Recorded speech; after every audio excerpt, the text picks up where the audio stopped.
Okay, look, I know what you're thinking. Yet another video of us enjoying a lime on a Friday night, typical scene in Guyana, right? But hold on, because while the vibes are 10 out of 10, I promise you there is more to life in Guyana than just a bottle of beer and a sound system. Welcome to my weekend, where we did start off at Carnival Avenue on Main Street. It's happening from now until May 8th from 5 p.m. to 12 midnight. And honestly, if you work a lot or maybe you work at home like me, you know the struggle. If I personally don't make an effort to get out the house, I'll just become a hermit. So I have to be intentional about going out. And Carnival Avenue is the perfect spot to take a load off after work, grab some food from the vendors, hit the bar, and just exist outside of your laptop screen and everything else that you have to do as an adult. So you definitely want to make sure you're checking that out. Now, Saturday was a whole different speed. I headed over to the Castellani House for the Burrowe School of Arts 50th anniversary exhibition. If you haven't been, it's open Monday to Friday, 10 a.m. to 5 p.m. and Saturdays, 2 p.m. to 6 p.m. It's free entry, though they do take donations, and I encourage you to donate to support the arts.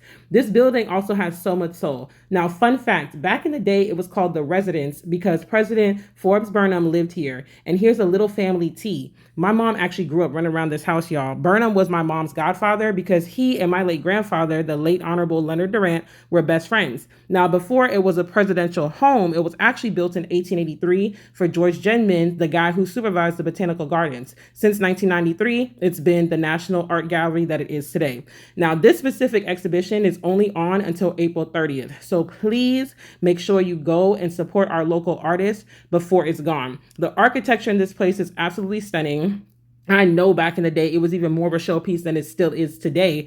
And the views, which you'll see in a second, are absolutely gorgeous. Not to mention that if you come to the Castellani House, they have little gazebos where you could just sit and catch your breath. Like, who would have thought that someplace so peaceful was sitting in the middle of the city where you could get away from the hustle and bustle of everyday life? So these artists pieces are actually available for sale. If you see one when you visit that you like, you can actually ask the museum curator or someone that's like walking around and in charge how much the pieces cost. They have jewelry even. They have small sculptures. There's all types of things that you could buy. Now, I'm not sure if every piece is available for sale, but if you see one and you like it, you can ask.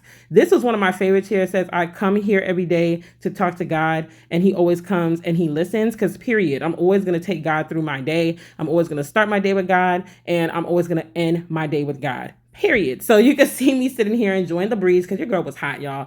The sun was beating down on my head, and natural hair and sunshine and heat don't go together. But this is just outside of the building, so you can make sure you're in the right place, and period, had to have that umbrella on deck, honey. Now, I went next door to the Botanical Gardens, and again, the Botanical Gardens is totally free and the best way to escape the city noise as well. Most people come here for all types of stuff, dates, picnics, all types of things. But one place in particular I wanted to go to was the Seven Ponds. It's a place of history, and it's the final resting place for some of Guyana's giants like Sir David Rhodes, Arthur Chung, Desmond Hoyt, and even the legendary poet Martin Carter.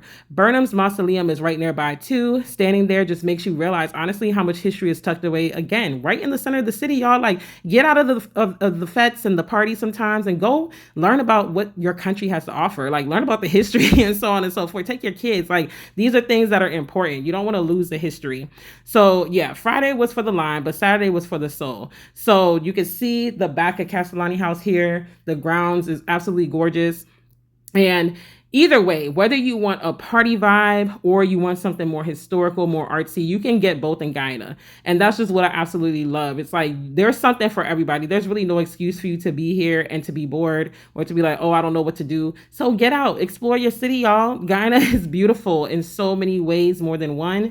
So I can only encourage y'all to come out. But like I said, whether you need a loud DJ or a quiet walk through the gardens, just make sure you're actually getting out. Life is too short to just live between your office, adulting, and your bed. So I'll see you guys on the next video. Comment down below if you have any questions, and let me know if you've already been to the exhibition or the Botanical Gardens.